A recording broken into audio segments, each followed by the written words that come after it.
1, 2, 3, ikimasho everyone! Here I have a brand new team for you all in the Ultra League. It is a Shadow Suicune, Swampert, and a Alolan Muk. And I would have to say the biggest changes that I have made with this team since using it the first time around was changing Ice Beam to Hydro Cannon, and that has definitely won me a few games that I had lost without Hydro Cannon in the past. Another important notice is that even when Swampert seems to be the best switch, definitely you want to go with Alolan Muk as the safe switch to keep that Hydro Cannon and Earthquake combo ready in the back. But anyway, let's go ahead and hop into this first battle, guys. So they are leading with a Surf-Edged here, right? So this is not a great matchup, especially because I'm running Snarl on the Shadow Suicune. But I do stay in because I don't do particularly well versus Surf-Edged because of his movesets. So I go ahead and go into a Bubble Beam to try to lower his attack, and I do farm up a little bit extra to see if I can bait a shield, and I do end up baiting a shield out and lowering their attack.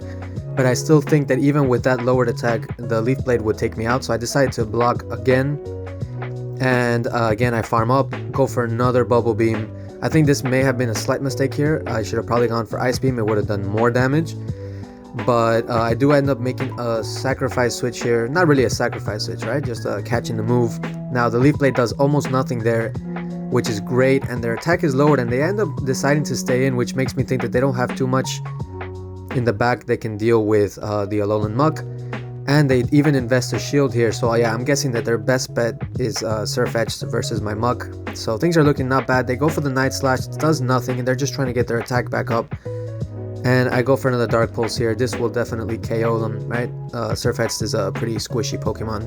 But it ends up not KOing, so I was a little bit surprised there. I mean, it definitely is not very effective versus the Surf-Edged, but the bright side is I do get a little bit of extra energy by, you know, getting that one more Snarl off right before to take them down. And then I go for the Dark Pulse versus their Melmetal.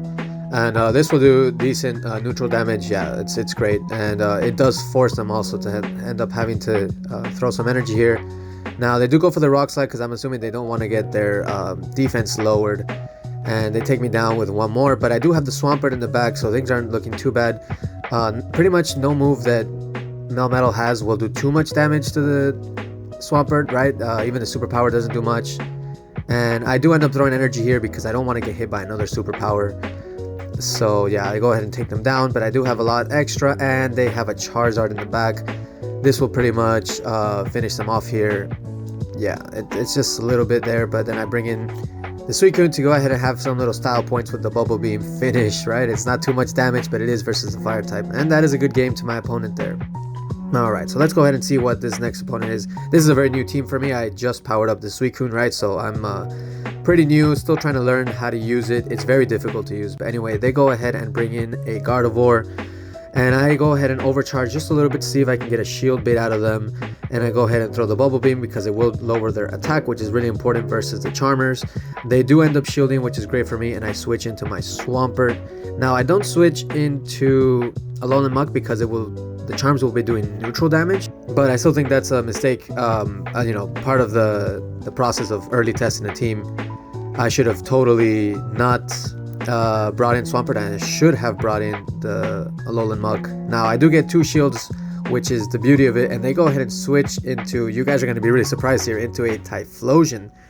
So they catch my Hydro Cannon there, and that's it. Their Typhlosion was kind of wasted there. I think their reasoning behind it was that I have two water types, so they might as well catch some energy on that Pokemon so that they don't have to so that I don't get to farm them down, essentially, right?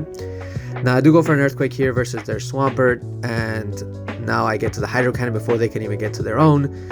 So things are looking great here. And all I have to worry about now is, oh no, they end up surrendering. So that's a good game right there. Now let's go on to this next battle.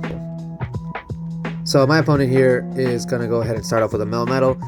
So this is actually not a great matchup for me in the sense that the Thunder Shocks are going to hit pretty hard for fast moves. So I do go for the Bubble Beam early on to lower their attack. And also, it doesn't do any damage even though it's super effective. It's really annoying just how little that that move does, but go ahead and switch into the Swampert, take the superpower. It does almost nothing because of the attack debuff. And then here I go for the shield bait with the Hydro Cannon. Now they do get to their attack first, which is really annoying.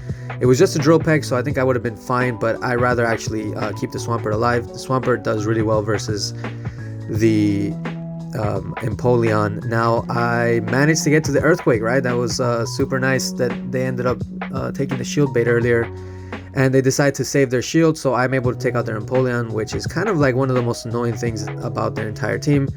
Now I'm not able to get to Hydro Cannon here, so I go ahead and let this go through. They do end up having to use their energy though, which is nice, and I go back in with the Suicune because I want to keep lowering this guy's attack so that I can just kind of farm down and hopefully have an Ice Beam prepped for whatever they have in the back. Now I do end up switching because I don't want to be taking too much damage on Suicune, because I'm hoping that Ice Beam will come in handy for the last Pokemon, but they actually end up having a Metagross, and they switch into the Metagross, which is super surprising to me because of course Alolan Mug does a lot of damage versus Metagross. Yeah, so it completely takes it out with just one Dark Pulse.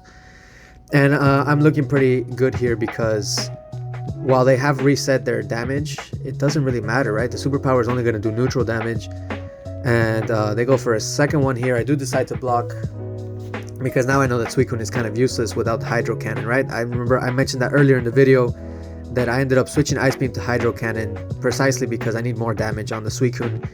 But I do bring it in to essentially get their attack lowered, and I think I can farm down pretty easily here because they have used superpower. I have lowered their attack, so it doesn't matter what they do, they're not going to be able to finish me, and they realize that, so they actually go ahead and end the game here. This team actually runs really long, right? The games are super long with this team, almost reaching, you know, the point of expiration every single match, so that's kind of interesting. All right, so this opponent goes ahead and starts off with an Alolan Muck. And I stay into this matchup because I feel like I can lower their attack, and even though my Snarl won't be doing much to them because of the same typing, I am able to lower their attack because this Pokemon does a lot of damage. And I go ahead and bring in my Swampert, which was a not terrible mistake, but also not great.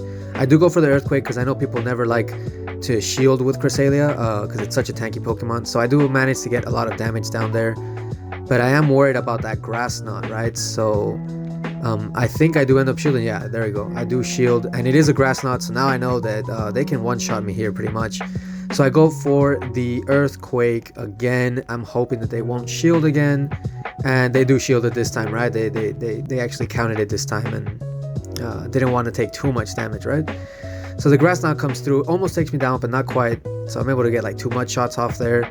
Now I do bring in the Alolan Muck now because it does well versus the Cresselia, and I'm not going to block this. Even if it's a Moonblast, it will only do neutral damage because of the poison typing.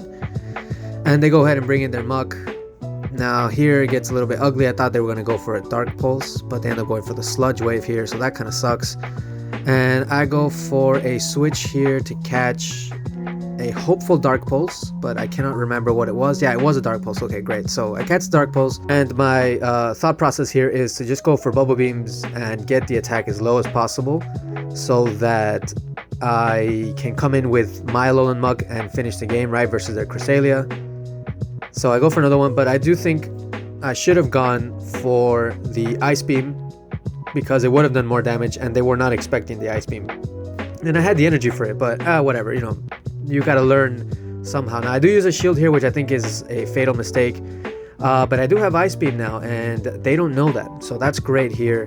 And my Alolan Muck is gonna do very well versus their whole team right now, so I think this match is gonna be very close. I think I made a few mistakes that might cost me the game here, but let's see. So Alolan Muck is in. I got 2 Dark Pulses ready to go, but they do have a shield. And that's very sad, of course, because that could make things very difficult for me. Now they go ahead and bring in Cresselia, and I go for 1 attack and then a Dark Pulse to see if I can just charge up a little bit of extra energy, hope for a shield. They don't shield it.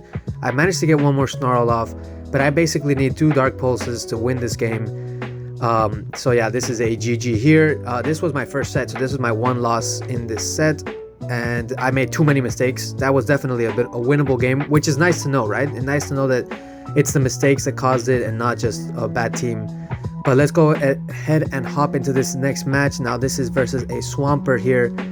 So Swampert won't be doing that much damage to me, but he does get the Hydro Cannon through. Yeah, it doesn't do too much.